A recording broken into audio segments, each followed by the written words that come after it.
이제 고든 맥도날드 목사님의 내면 세계의 질서와 영적 성장 제5장의 내용을 살펴보려고 합니다. 5장의 주제가 부름받은 사람의 삶이라고 되어 있습니다. 우리가 앞서 살펴보았던 쫓기는 삶, 그것과 대조되는 내용을 소개해 주고 있는데요. 이 내용에 보게 되면 한 문학작품에 나오는 탐 아저씨라고 하는 분의 신앙 이야기를 우리에게 전해 줍니다. 작은 조가비 상자라고 하는 보햄이라고 하는 분이 쓴 책에 그 주인공이 엉클 톰스 케빈, 그분의 신앙에 대해서 묵상하는 내용이 나옵니다. 이 톰이라고 하는 사람은 늙은 노예인데요. 잡혀가서 이제 더 악독한 주인을 만나게 됩니다. 위기의 순간이죠. 쫓겨가고 잡혀가는 이 상황 속에서 새로운 주인을 만나는 무서운 여정들을 하고 있는데 지치고 힘든 톰이 꿈을 꾸게 됩니다. 그리고는 어린 시절 성경을 읽어주었던 그 추억이 꿈에서 다시 재현되게 되고요. 이 말씀을 듣습니다. 내가 물 가운데로 건너갈 때에 내가 너와 함께하고 나의 주 너의 하나님이다. 이스라엘의 거룩한 하나님이다. 너의 구원자다. 꿈에서 이렇게 하나님의 위로의 음성을 들은 이 톰이라고 하는 노예는 그 이전과 이유가 완전히 달라지게 됩니다. 혹독한 새 주인을 결국 만나게 되었고 말할 수 없는 핍박과 채찍과 혹독한 노예 생활을 했는데요. 그의 마음에는 이 주님의 마음, 물 가운데 지날 때 언제나 하나님이 함께 하신다고 하는 그 내면의 음성이 그에게 있었기 때문에 그 모든 어려움을 이겨낼 수 있었습니다. 바로 이 저자는 여기에서 부름받은 사람의 삶이 어떠한가? 쫓기는 사람은 자신의 목적, 목표, 또 세상이 요구하는 많은 것들을 추구하고 쫓겨다니는 삶을 살았지 않습니까? 그런데 부름받은 사람은 내면에서 들려오는 주님의 음성에 집중하고 그 말씀으로 인하여 외부의 삶에 어떤 일이 일어나도 흔들림 없는 평안과 기쁨의 삶을 살 수 있다고 이야기를 합니다. 그러면서 성경에 나와 있는 쫓겨다니는 사람 또는 부름받은 사람의 예들을 우리에게 전해주고 있습니다. 제자들을 우리는 기억하고요. 예수님의 어머니 마리아, 또 갈렙, 스데반, 많은 부름받은 사람들의 이야기를 전해주고 있는데 여기서 가장 부름받은 사람의 최고의 모델로 세례 요한을 우리에게 소개해 줍니다.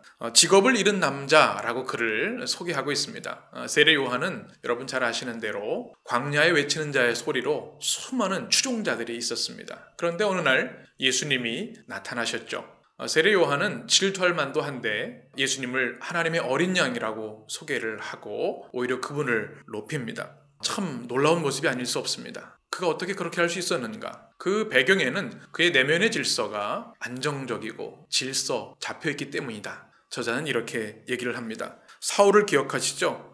사울은 다윗의 인기에 견딜 수가 없었습니다. 그래서 그를 죽이려고 쫓아다녔죠. 이 사울왕과 세례 요한을 비교하면서 쫓기는 사람은 어떠한 삶을 살고 부름받은 삶은 또 이런 모습으로 살아간다고 하는 것을 우리에게 명확하게 소개해주고 있습니다. 그러면서 요한이 성경에서 남겼던 말씀을 우리에게 소개해 주는데 이것이 오늘 우리에게 주시는 가장 중요한 메시지가 될 것 같습니다. 요한복음 3장 27절에서 30절의 말씀 세 번역의 성경으로 읽어드립니다. 나는 그리스도가 아니고 그분보다 앞서서 보내심을 받은 사람이다. 한 말을 증언할 사람들이다. 신부를 차지하는 사람은 신랑이다. 신랑의 친구는 신랑이 오는 소리를 들으려고 서 있다가 사랑의 음성을 들으면 크게 기뻐한다. 나는 이런 기쁨으로 가득 차 있다. 그는 흥하여야 하고 나는 쇠하여야 한다. 내면 세계가 잘 정돈되어 있던 세례 요한의 모습, 부름받은 자의 고백입니다. 예수님의 인기가 올라가고 그는 급락하고 있었지만 사람들이 그를 그리스도로 추앙하려고 할 때 나는 그리스도가 아니다. 그리고 나는 쇠하여야 되고 예수님이 흥해야 된다 고백하고 있습니다. 이것이 바로 부름받은 사람의 영성인데요. 이 책에서는 네 가지를 이야기를 합니다. 부름받은 사람은 어떤 삶을 사는가? 첫 번째는 청지기 의식입니다. 스튜어드십이라고 얘기를 하죠. 청지기가 뭡니까? 주인이 맡겨진 일을 잘 관리하고 행하는 것입니다. 바로 부름받은 자가 갖는 첫 번째 특징은 부르신 분의 뜻에 합당하게 살아가는 것. 자기의 욕심과 자기의 목표를 위해 하는 것이 아니라 부르신 분의 뜻에 합당하게 살아가는 거죠. 바로 요한은 그런 확실한 자기 확신이 있었습니다. 이거 반대되는 개념이 바로 오너십입니다. 자기 소유권. 우리 생명도, 시간도, 재능도, 재산도, 힘, 권력도 다 우리의 것이라고 생각하면 그것은 쫓기는 사람의 모습이죠. 그런데 우리의 생명도, 소유도, 재산도, 가족도, 우리의 모든 것이 하나님의 것임을 인정할 때 우리는 부름받은 자, 청지기 의식을 가지고 살아갈 수 있는 것입니다. 두 번째는 정확한 자기 정체성, 인식입니다. 내가 누구인가를 아는 겁니다.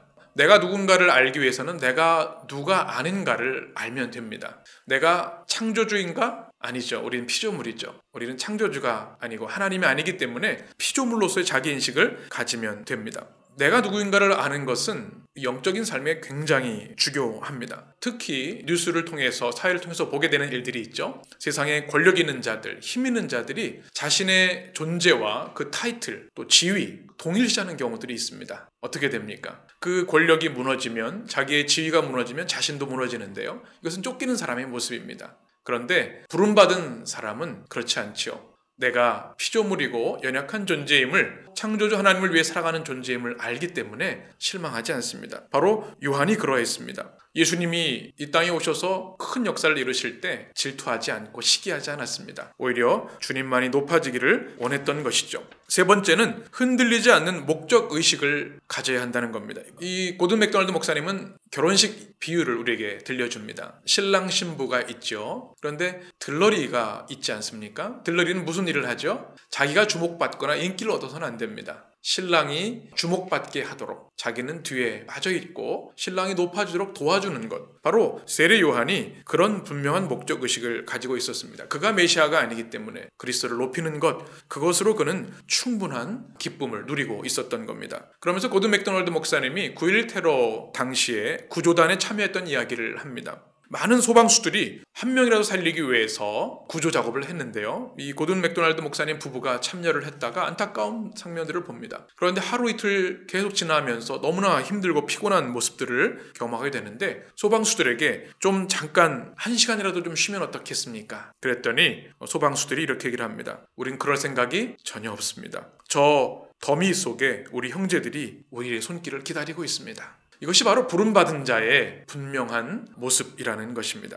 목적의식이 분명했기 때문에 그가 해야 할 일도 분명했던 거죠. 마지막 네 번째는 빗나가지 않은 헌신을 몸소 실천했다.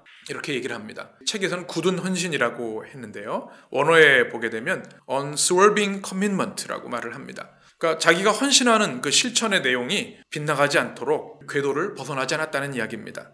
세례 요한의 고백이 그것이죠. 그는 흥하여야 하겠고 나는 쇠하여야 합니다. 이 길을 분명히 알았습니다. 여기서 내보냄의 원리를 이야기를 합니다. 아, 이제는 내가 할 일은 다 했구나. 예수님이 하실 차례구나. 자신의 인기, 권력을 다 내려놓고 보내버립니다. 주님이 높아지시기 위해서. 그런 얘기를 합니다. 은퇴를 앞둔 우리 사회적으로 유명한 많은 리더들이 있지 않습니까? 은퇴를 하게 되면 다 내려놓아야 되는데 그것이 안 되는 거죠. 그래서 다른 후계자들, 젊은이들에게 물려주지 못하는 그런 모습을 보면서 부름받은 사람은 그래서는 안 되고 내보냄의 원리에 잘 순종해야 된다라고 말합니다. 사울은 쫓기는 삶을 살았고 세례 요한은 부름받은 삶을 살았습니다. 사울에게 없는 요한의 놀라운 영적인 축복이 있었는데 그것은 바로 그에게 주시는 평온함 또 기쁨이었습니다. 쫓기는 사람이 경험할 수 없는 부름받은 자가 살아가는 분명한 축복이죠. 우리 모두에게도 그런 은혜를 누리며 살 수 있었으면 좋겠습니다.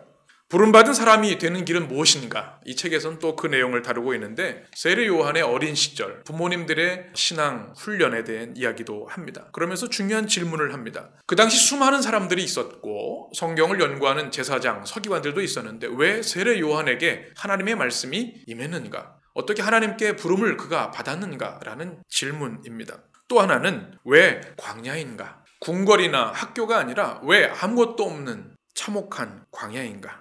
고든 맥도날드 목사님은 왜 요한인가라고 하는 질문에 요한의 온전한 순종에 대해서 응답에 대해서 말씀합니다. 왜 광야에서인가라고 하는 질문에 대해서는 도시에서는 하나님의 말씀에 집중할 수 없다는 거죠. 정치, 경제, 문화, 수많은 혼잡한 이야기들 때문에 하나님의 음성에 집중할 수 없기 때문에 텅 빈 광야에서 하나님의 음성을 듣는 요한을 택하신 겁니다. 하나님의 은혜는 광야에서 우리에게 흘러 들어옵니다. 도시 속에 살아가고 있지만 하나님과 우리 외에 아무도 없는 하나님과 단독자로 만나는 영적인 광야가 이 시대에 꼭 필요하다. 그래야 우리는 부름받은 자로서 하나님의 소명에 충실한 삶을 살 수 있다는 사실입니다. 이제 제5장의 내용을 마무리하면서 저자는 이런 이야기를 합니다. 자신의 솔직한 고백인데요. 자신도 부름받은 사람이지만 쫓기는 삶의 모습을 가질 때가, 유혹을 받을 때가 많다는 겁니다. 그러면서 사람들에게 주목받고 싶고 또 스포트라이트를 받고 싶은 그런 마음들, 그것을 덜어내는 것, 벗어버리는 것이 우리 영적인 싸움이 될 것이다 이야기를 합니다. 그러면서 헨리 나우엔의 이런 이야기, 내보냄의 원리에 대한 글을 소개해 줍니다. 미미함, 숨겨짐, 무력함을 안아야 할 때가 우리 인생에는 반드시 있습니다. 바로 그것이 십자가의 길이요 부름받은 자의 길입니다. 전체 내용을 마무리하면서 나는 지금 쫓기는 사람의 삶의 모습인가, 부름받은 사람의 모습인가, 이것을 우리는 잘 스스로 질문해보고 또 답을 해보았으면 좋겠습니다. 하나님, 우리 마음이, 우리의 내적인 생활이 잘 정리정돈되고 하나님의 통치에 순종해서 부름받은 아름다운 믿음의 제자로 살기를 원합니다. 우리 모두의 바램과 기도와 또 응답이 되었으면 좋겠습니다. 이제 다음 장에서는 시간 사용에 대한 내용으로 같이 찾아뵙겠습니다. 감사합니다.